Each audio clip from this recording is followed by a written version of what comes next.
श्री गुरुनी उठविले विप्राचे प्रेत. अध्याय 32. सिद्धमुनी सांगतात, त्यानंतर योगीराजांनी तिला विधवापणाचे आचार सांगितला. त्यामध्ये विधवेने सहगमन केव्हा करावे व केव्हा करू नये हेही तिला सांगितले.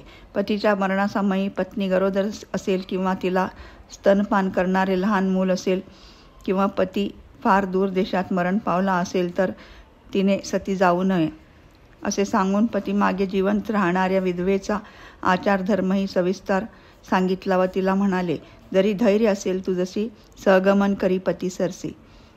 विधवा पण आचार करसी तेही पुण्य तितुकेची. तिने त्यांना नमन केले. ती म्हणाली, योगीश्वरा, तुम्ही मला जनक जननी आहात. तारुण्य आणि लावण्य असलेल्या या देहाला निंदापवाद येण्याचा संभव असतो.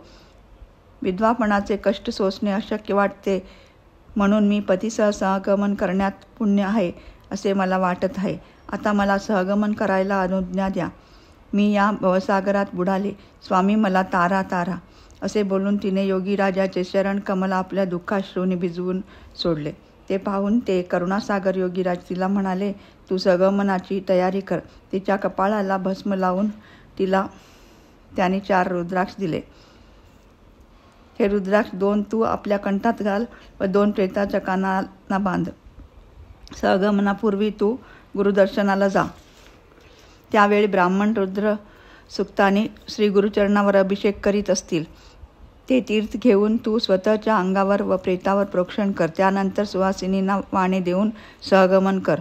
योगीराजांनी तिला सांगितले. तिने सहगमनाची तयारी केली. स्नान केले, हळदी कुंकू लावून घेतले, सुवासिनीचे वस्त्रालंकार धारण केले आणि तळहातावर अग्नी घेऊन प्रेतासवे निघाली.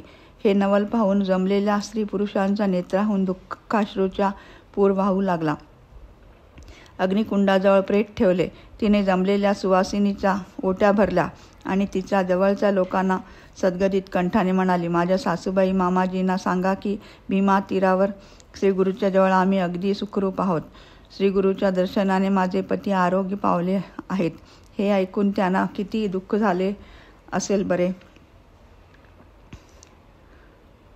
नंतर तिला योगीश्वराचा वचनाची आठवण झाली.